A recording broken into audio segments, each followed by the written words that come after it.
As some of you know, I've had this brake for over a decade and it's time for a little tune-up. That vinyl strip needs to be replaced, and I've adjusted these pivot links countless times for different material thickness. So I picked up a tune-up kit from Tapco Tools. It comes well packaged, everything you need, pivot links, and the strip. We're going to start with replacing this. A couple things you need: a little bit of lubricant. I like silicone just for the simple fact that it's not going to leave a mark on anything. Ideally, needle nose pliers, but mine seem to be missing, so we're going to make do with these. Step one, you want to get a nice grip on that vinyl strip and start getting it out. Completely remove the entire strip.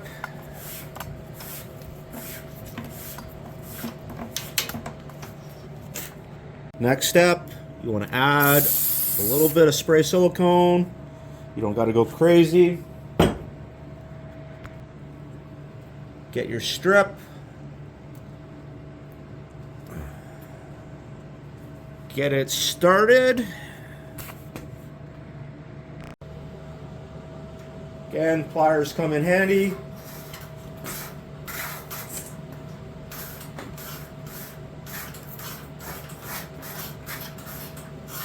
Now this is very important. You're going to have more than you need for the entire brake. Do not cut this off. Wait a couple days. Use it a few times, then trim it to length. Well, it's a little damp and a little windy outside today, so no excuses not to finish tuning this guy up. So let's see if we can get this done. There's a couple different ways to go about this, but I'm going to begin with removing these rubber stops. Little rubber stops. Just use an Allen key to hook them out. There's a pin in here, and the rubber stop keeps it in place.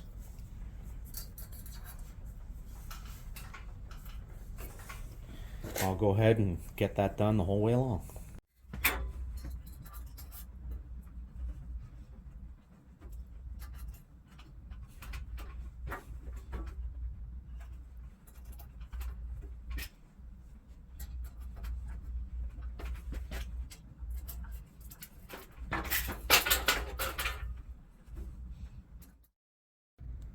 Now I'm going to unlock the brake and slide this pin out the whole way down in hopes, in hopes that I can allow this to come forward and get easier access to the pin and the rubber stops underneath.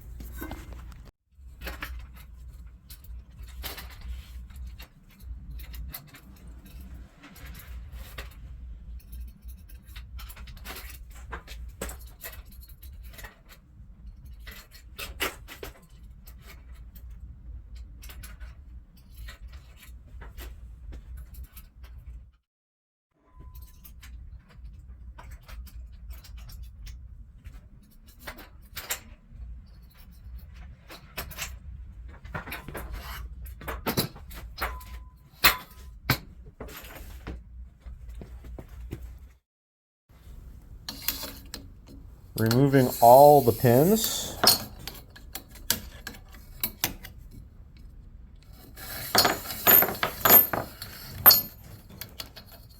And then I'm going to get this set up so that it's easy to put back together.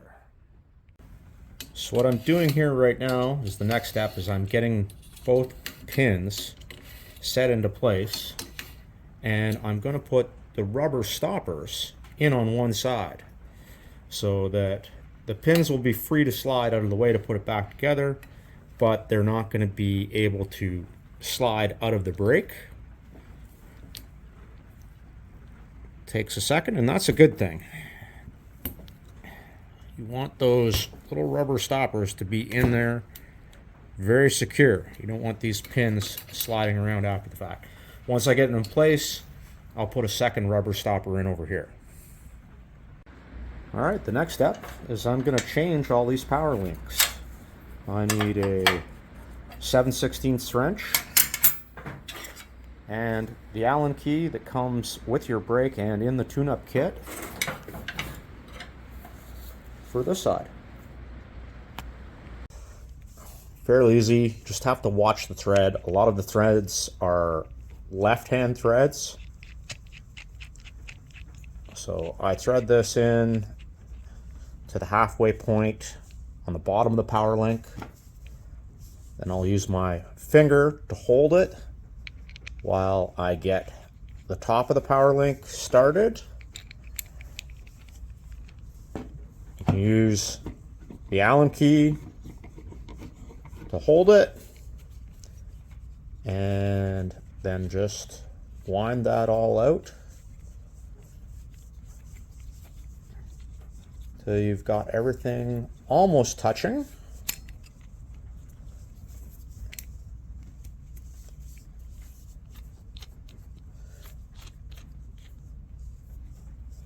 And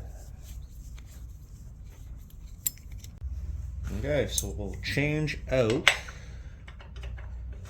the power link.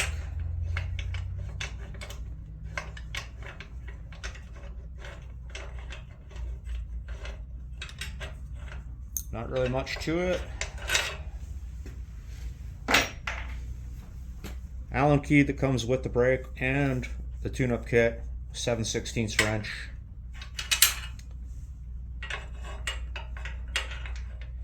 Pre-assembled power links.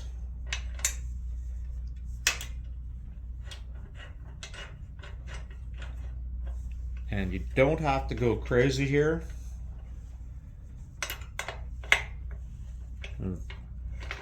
Nylon lock nuts. Just get a little bit of thread through there. You don't want to compress these points. A little different angle. Pivot link goes in.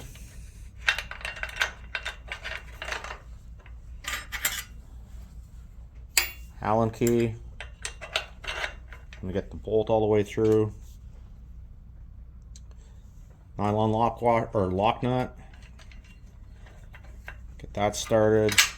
7/16 wrench. And the key is do not over tighten. You just want to get a thread or two through the nylon lock nut. That should move freely. You do not want to compress these aluminum arms. All right, putting the pin in the pivot link.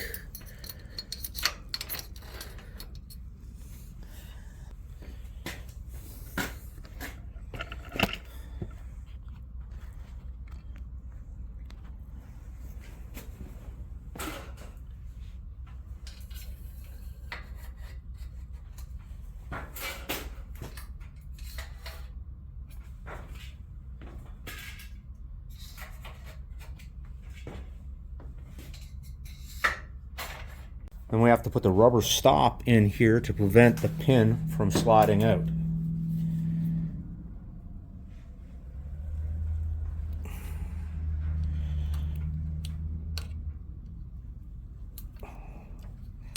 Last pin.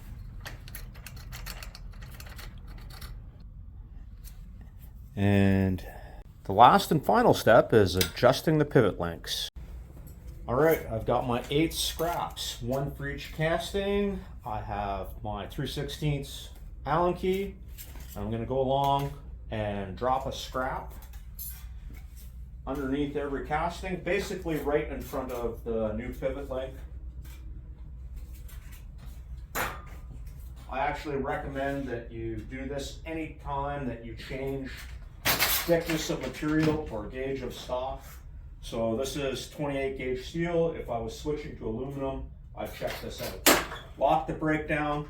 The brake should not take excessive force to lock. By the way, that's the smoothest that's been since it was new. Go along, pull every piece. That needs an adjustment. With it locked in place, I need to turn it clockwise to increase the pressure. Oh, a little bit on that one. You want to stay quarter to maybe a half a turn at a time. Repeat that until they are all even. The amount of pressure is even on each piece. You don't want to be able to move it. At the same time, you don't want to have excessive locking force. I have the brake open just so you can see, but that is where the Allen key fits in. And again, it's clockwise to increase pressure, counterclockwise to decrease pressure. Then with the brake clamp down, you can see that screw down in there, just barely. Allen key fits in, and it is clockwise to increase, counterclockwise to decrease. Hopefully this all makes sense.